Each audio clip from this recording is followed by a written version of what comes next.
Sahabat Indonesia, pada suatu kali Tuhan Yesus bersama-sama dengan murid-muridnya berjalan dari Yudea ke Galilea. Mereka melintasi sebuah wilayah yang bernama Samaria. Orang Yahudi dan orang Samaria tidak saling bertegur sapa. Samaria memiliki sejarah yang kelam dari sudut pandang Yahudi. Raja Asyur sebagai pemenang peperangan di banyak wilayah menawan 10 suku Israel. Tidak semua memang ditawan, sebagian dibiarkan tetap tinggal di negeri mereka, termasuk orang Samaria ini. Lalu orang-orang dari negeri lain yang juga ditaklukkan oleh Raja Asyur dikirim ke Samaria. Sehingga terjadilah percampuran darah dan agama melalui perkawinan antar suku bangsa. Sejarah yang kelam ini menyebabkan stigma yang buruk dikenakan kepada orang Samaria. Olok-olok yang paling buruk yang dilakukan oleh orang Yahudi adalah ucapan dia adalah orang Samaria. Dan Tuhan Yesus bersama dengan murid-muridnya melintasi wilayah ini. Nah, ketika sampai di kota Sikar, mereka beristirahat di dekat sebuah sumur yang dikenal sebagai Sumur Yakub. Saat Tuhan Yesus sedang duduk sendirian di pinggir sumur itulah, pada jam 12 siang, Yohanes pasal 4 ayat yang ke-7 berkata, "Maka datanglah seorang perempuan Samaria hendak menimba air. Kata Yesus kepadanya, berilah aku minum." Dalam masyarakat yang menganut sistem patriarkis seperti Israel, menjadi perempuan bukanlah sebuah kebanggaan. Orang Yahudi menempatkan perempuan lebih rendah daripada laki-laki, baik secara sosial, secara keagamaan, maupun secara hukum.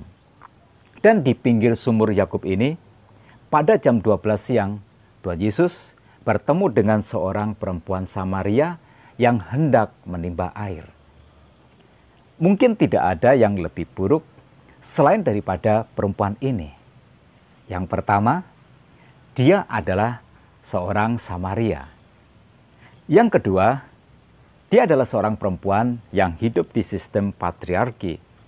Dan yang ketiga, yang jauh lebih buruk daripada kedua hal tadi adalah ia menimba air pada jam 12 siang. Nah, biasanya para perempuan menimba air pada pagi hari atau sore hari. Itu pun dilakukan secara bersama-sama atau beramai-ramai. Tetapi perempuan ini menimba air pada jam 12 siang, maka dapat dipastikan pasti ia mengambil air itu sendirian. Karena itu dapatlah diyakini dia sedang menghindari banyak orang. Perempuan ini tidak ingin bertemu dengan banyak orang. Sepertinya dia punya masalah dengan lingkungannya atau dengan masyarakatnya. Ketika di ayat yang ke-16 Tuhan Yesus berkata, "Pergilah, panggillah suamimu dan datang ke sini."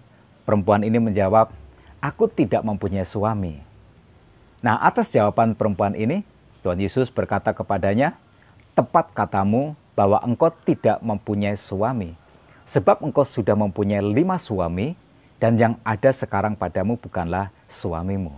Dalam hal ini, engkau berkata benar."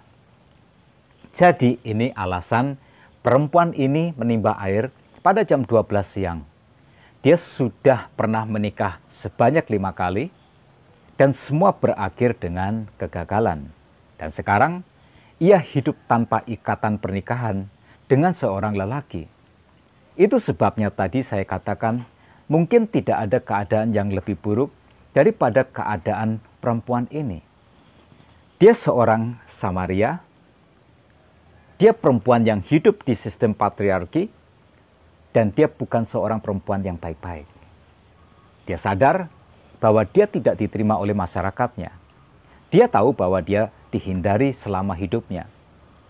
Bukan saja oleh orang Yahudi yang memandangnya rendah sebab dia seorang Samaria, tetapi juga dia seorang wanita yang dihindari oleh bangsanya sendiri, yang dipandang rendah oleh mereka karena secara moral memang ia orang yang buruk. Sahabat Indonesia, saya mau katakan begini, mungkin ada di antara sahabat yang memiliki kehidupan yang kurang lebih sama dengan perempuan Samaria ini. Hidupmu hancur, hidupmu berantakan, engkau memiliki sejarah kehidupan yang kelam, engkau ditempatkan pada posisi yang rendah oleh masyarakat, engkau tidak diterima oleh lingkungan, engkau dihindari seperti bakteri, engkau dibenci, engkau dianggap sebagai sampah kehidupan, orang hanya membicarakan keburukanmu saja, dan engkau memang memiliki kehidupan yang buruk. Tetapi jauh di lubuk hatimu yang paling dalam, sebenarnya engkau merindukan sebuah penerimaan. Engkau ingin dimengerti, engkau ingin dimaafkan. Engkau ingin diberi kesempatan untuk menata ulang kehidupan. Engkau ingin mencoba untuk berubah, tetapi engkau tak punya kemampuan. Engkau ingin dibimbing, tapi tak seorang pun mau melakukan. Engkau dipenuhi rasa bersalah, engkau dipenuhi rasa penyesalan. Tetapi bagimu, semua sudah tidak memungkinkan. Waktu tidak bisa diputar ulang, sejarah tidak mungkin dapat dihapuskan. Ya, itu adalah masalahmu. Tetapi ada yang ingin saya katakan, sesuatu yang pastilah ingin kau dengarkan. Engkau tetaplah berharga, engkau tetaplah istimewa. Memang tidak di hadapan manusia, tetapi engkau tetap berharga dan istimewa di hadapan Tuhan. Seperti Tuhan Yesus tidak menolak bercakap-cakap dengan perempuan Samaria ini, begitu juga Tuhan Yesus tidak akan menolakmu. Seperti Tuhan Yesus menerima perempuan Samaria ini, begitu juga Tuhan Yesus akan menerimamu sebagaimana engkau ada.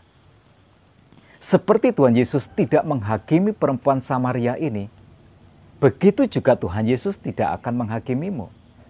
Seperti Tuhan Yesus mengasihi perempuan Samaria ini, begitu juga Tuhan Yesus mengasihimu.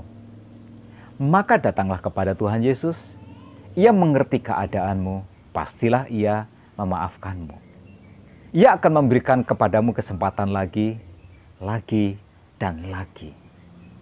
Ia yang menebus dosamu, Ia mati di atas kayu salib untuk membayar hukuman dosamu. Datanglah kepadanya, Ia akan menjadikanmu baru, Ia akan memulihkan hidupmu. Engkau akan dibimbingnya sebab engkau berharga di matanya. Engkau akan selalu dikasihinya sebagaimana engkau ada, ya, sebagaimana engkau ada.